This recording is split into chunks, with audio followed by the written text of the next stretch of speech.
नमस्कार friends, welcome to our YouTube channel insights by PK Varshney. आज हम चर्चा करेंगे कि आईटीआर की गलतियों को डिस्कार्डेड रिटर्न के थ्रू हटाया जा सकता है, यानी remove ITR mistakes through the discarded return and this is the very first time in India. I income tax department ने डिस्कार्डेड रिटर्न के नाम से एक नया फीचर लॉन्च किया है। इसकी शुरुआत पहली बार ही हुई है।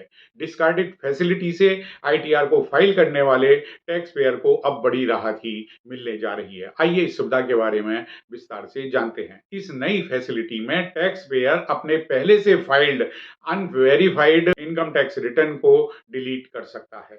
इस नई फैसिलिटी में टैक्स पेयर अपने पहले से filed unverified income tax return को डिलीट कर सकता है। एक रिपोर्ट के अनुसार इसका मतलब यह हुआ कि जो आईटीआर पहले किसी टैक्स पेयर के द्वारा जमा किया गया था लेकिन वेरीफाई नहीं हुआ था, अब इनकम टैक्स के रिकॉर्ड से अर्थात इनकम टैक्स के डाटाबेस से उसे हटाया जा सकता है, मिटाया जा सकता है। अभी तक की प्रक्रिया के अनुसार रिवाइज रिटर्न भरने के लिए पुराने रिटर्न को वेरीफाई करना जरूरी होता था। आपने यदि पहले इनकम टैक्स की रिटर्न को फाइल कर दिया, उसके बाद किसी गलती का आपको बाद में पता चला, उसे सही करने का तरीका यही था कि पहले आईटीआर को वेरीफाई करिए, फिर उसके बाद में रिवाइज रिटर्न को फाइल करिए। अब टैक्स पेयर को इस सारे प्रोसेस से मुक्ति मिल गई। अब टैक्स पेयर गलत जानकारी वाले रिटर्न को डिस्कार्ड करके उसे नए सिरे से आईटीआर भर सकता है।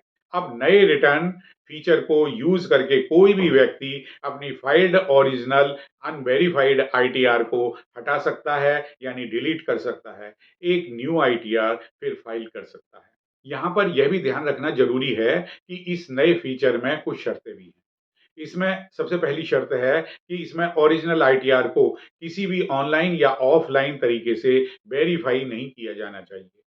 नेक्स्ट है ओरिजिनल आईटीआर असेसमेंट ईयर 2023-24, यानी फाइनेंशियल ईयर 2022-23 और उसके बाद के लिए ही होना चाहिए, अर्थात 1 अप्रैल 2023 को या उसके बाद फाइल किए हुए किसी भी आईटीआर को रिकॉर्ड से हटाया जा सकता है। पुराने रिटर्न को डिस्कार्ड करने के बाद में अगर न्यू रिटर्न ड्यू डेट के बाद में आप फाइल करेंगे तो आपको इफेक्टिव रूल्स के अनुसार जो पेनल्टी लगती होगी वो आप पर लगेगी। तो आज की वीडियो में इतना ही। Thank you.